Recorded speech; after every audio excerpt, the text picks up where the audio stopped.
All India Congress committee അതിന് Kerala election screening കമ്മിറ്റിക്ക് അയച്ച ഒരു കത്ത്, ഒരു കൂട്ടം നേതാക്കൾ അയച്ച ഒരു കത്ത് ഞാൻ വായിക്കാം. അതിലൊരു പ്രസക്ത ഭാഗം: രമ്യ ഹരിദാസിന് മത്സരിക്കുവാൻ സ്വന്തം ജില്ലയിൽ തന്നെ സീറ്റുണ്ടായിരുന്നിട്ടും അവിടെ മത്സരിക്കാതെ എന്തിനാണ് രമ്യ ഹരിദാസ് ഭയന്നോടുന്നത്?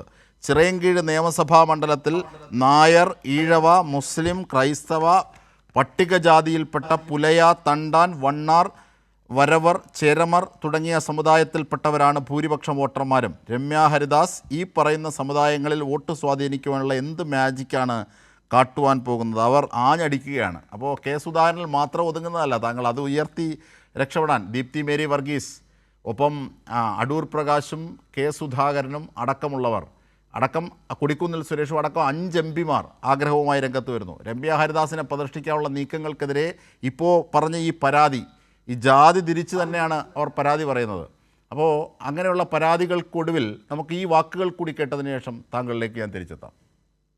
വിവിധ അസ്വാരസ്യങ്ങൾ. കുമാരി രമ്യ ഹരിദാസിന് മാത്രം സ്ഥിരം അവസരം നൽകുന്ന രീതി പ്രതിഷേധാർഹമാണ്. അദ്ദേഹം ആലത്തൂരിൻ്റെ എം പി ആയിരുന്നു. അവിടെ രണ്ടാമതും അദ്ദേഹത്തിന് മത്സരിക്കാൻ അവസരം കൊടുത്തു. അദ്ദേഹം അവിടെ വീണ്ടും പരാജയപ്പെട്ടു. അവരെ വീണ്ടും ചേലക്കര ബൈ ഇലക്ഷനിൽ വീണ്ടും സ്ഥാനാർത്ഥിയാക്കി. അവിടെയും അദ്ദേഹം പരാജയപ്പെട്ടു. അദ്ദേഹത്തെ KPCCയുടെ ഉപാധ്യക്ഷനാക്കി, രാഷ്ട്രീയകാര്യ സമിതി അംഗമാക്കി. അപ്പോൾ ഇതെല്ലാം ചില ആളുകൾക്ക് വേണ്ടി മാത്രമാണ് ഇത് സംവരണം ചെയ്തിട്ടുള്ളതെങ്കിൽ ഇത് ഒരു കാരണവശാലും അംഗീകരിക്കില്ല. തിരുവനന്തപുരം ജില്ലയിലെ എല്ലാ ദളിത് വിഭാഗത്തിൽപ്പെട്ട നേതാക്കന്മാരും, കോൺഗ്രസിനകത്ത് പ്രവർത്തിക്കുന്ന മുഴുവൻ ദളിത് നേതാക്കന്മാരും ഒറ്റക്കെട്ടായി നിന്ന് ഈ പ്രതിഷേധം രേഖപ്പെടുത്തുകയാണ്. കേരളത്തിൽ കോൺഗ്രസിനകത്തുള്ള ഒരു നേതാവിൻ്റെ താല്പര്യമാണ് അവിടെ മറ്റൊരു ജില്ലയിൽ നിന്ന് ഒരാളെ ഇവിടെ കെട്ടിയിറക്കാനുള്ള സാഹചര്യം വന്നത്.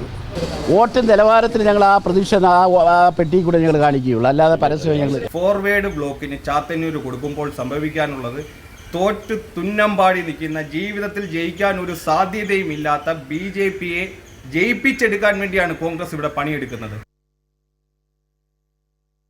കാരണം ചാത്തന്നൂർ 2ാം സ്ഥാനത്താണ് BJP, അതുകൊണ്ടാണ് അദ്ദേഹം അങ്ങനെ പറഞ്ഞത്. അപ്പോൾ ചാത്തന്നൂർ കൊല്ലം ജില്ലയിലുണ്ട്, തിരുവനന്തപുരത്തുണ്ട്, കണ്ണൂരുണ്ട്, പത്തനംതിട്ടയിലുണ്ട്. പത്തനംതിട്ടയിൽ അടൂരിൽ ഇതുപോലെ തന്നെ ബാബു ദിവാകരൻ രംഗത്തെത്തി, DCC സെക്രട്ടറി, അദ്ദേഹം രാജിവെച്ചു. ഈ അർത്ഥത്തിലേക്കൊക്കെ കാര്യം നീങ്ങുകയാണ്. അപ്പോൾ തെക്ക് വടക്ക് ഭേദമില്ലാതെ ഇങ്ങനെ പോകുന്ന ഒരു സംവിധാനത്തെക്കുറിച്ചാണ് താങ്കൾ പറഞ്ഞത്. ഐക്യകണ്ഠേന എന്ന വാക്കുമായി മുമ്പോട്ട് നോക്കൂ, ഒരു ജനാധിപത്യ പാർട്ടിയാണ് കോൺഗ്രസ്. അഭിപ്രായങ്ങൾ, പലതരത്തിലുള്ള അഭിപ്രായങ്ങൾ ഉന്നയിക്കുവാനുള്ള അവകാശം കോൺഗ്രസിലുണ്ട്. അത് നേതൃത്വത്തിലെ അല്ലെങ്കിൽ നേതൃത്വ ക്ഷാമം ഈ പ്രസ്ഥാനത്തിനില്ല. പക്ഷേ ഈ അഭിപ്രായങ്ങളെ സമന്വയിപ്പിച്ചുകൊണ്ട് അതിലൊരു ഐക്യം കണ്ടെത്തിക്കൊണ്ട് എല്ലാ സ്വരങ്ങളെയും ഏകോപിപ്പിച്ചുകൊണ്ട് ഇനി കണ്ടെത്തണം ഐക്യം. ഇതുവരെ ഐക്യമില്ല, താങ്കൾ സമ്മതിച്ചു.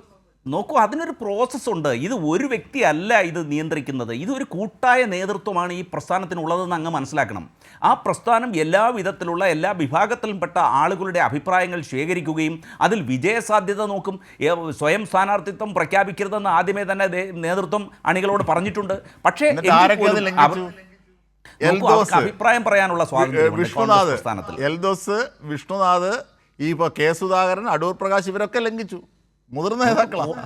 അതാണ് കോൺഗ്രസിലെ അഭിപ്രായ സ്വാതന്ത്ര്യമുണ്ട്. ഇതര പാർട്ടികളെ അപേക്ഷിച്ച് കോൺഗ്രസ് ഒരു ജനാധിപത്യ പ്രസ്ഥാനമാണ്. അതിൽ അഭിപ്രായം പറയുന്നതിന് വിലക്കില്ല. പക്ഷേ സ്വയം സ്ഥാനാർത്ഥിത്വം പ്രഖ്യാപിക്കരുത് എന്ന മുന്നറിയിപ്പ് എല്ലാ അണികൾക്കും ദേശീയ നേതൃത്വവും സംസ്ഥാന നേതൃത്വവും നൽകിയിട്ടുണ്ട്.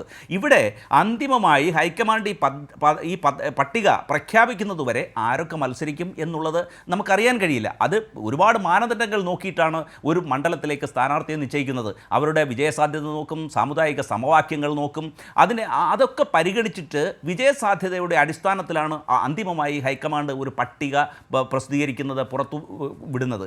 ആ പട്ടിക പുറത്തു വന്നാൽ കേരളത്തിലെ മുഴുവൻ കോൺഗ്രസ് പ്രവർത്തകരും അതിനെ അംഗീകരിക്കുകയും ഹൈക്കമാൻഡിൻ്റെ തീരുമാനത്തെ ശിരസാ വഹിക്കുകയും ചെയ്തുകൊണ്ട് തെരഞ്ഞെടുപ്പ് പ്രചരണ രംഗത്തേക്ക് ഇറങ്ങും. ആ സമീപനമാണ് കാലാകാലങ്ങളിൽ കോൺഗ്രസിൻ്റെ ഭാഗത്തുനിന്ന് ഉണ്ടായിട്ടുള്ളത്. ഇത്തവണയും അത് സംബന്ധിച്ച് ഒരു തരത്തിലുള്ള ഏതെങ്കിലും ഒരു അപസ്വരങ്ങളും അതിനുശേഷം കേരളത്തിൽ ഉണ്ടാവുകയില്ല എന്നുള്ളത് ഉറപ്പാണ്. തീർച്ചയായും. അപ്പോൾ അസ്വാരസ്യങ്ങൾ ഇപ്പോൾ ഉണ്ടെന്ന് താങ്കൾ സമ്മതിച്ചല്ലോ, നന്ദി.